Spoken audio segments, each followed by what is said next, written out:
அப்பா தவறி 50 வருஷம் ஆயிடுச்சு. எனக்கு அப்போ 16 வயசு தான், அக்காவுக்கு 18 வயசு தான் அப்பா தவறும்போது. இப்போ ஒரு ஃப்ளாஷ்பேக் பண்ணி பார்த்தோம்னா, அவங்க ஒரு தெய்வ பிறவின்னு புரியுது.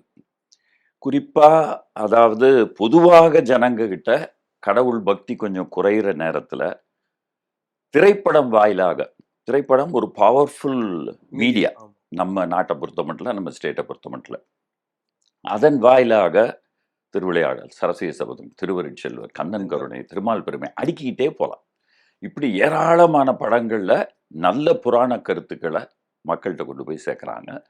கூடவே அவங்க எடுத்த சோசியல் படங்கள் கூட பார்த்தீங்கன்னா, அந்த தலைப்பு கூட ரொம்ப நல்லபடியா இருக்கும்.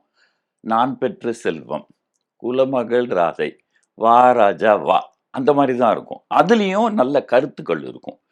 ஸோ அப்படி மக்களுக்கு பயன்படும் வகையில் நம்மளுடைய படைப்புகள் இருக்கணும்னு ரொம்ப பக்தி சிரத்தையோடு அவங்க எடுத்ததுனாலையும், அவங்க வாழ்ந்த வாழ்க்கையிலையும் அப்பொழுது எதுவும் இல்லாம ஏராளமான பேருக்கு தாராளமா வாரி வழங்கினதுனாலையும் அந்த நல்லதெல்லாம் போகாதுங்க. கண்டிப்பா போகாது அந்த நல்லதெல்லாம்.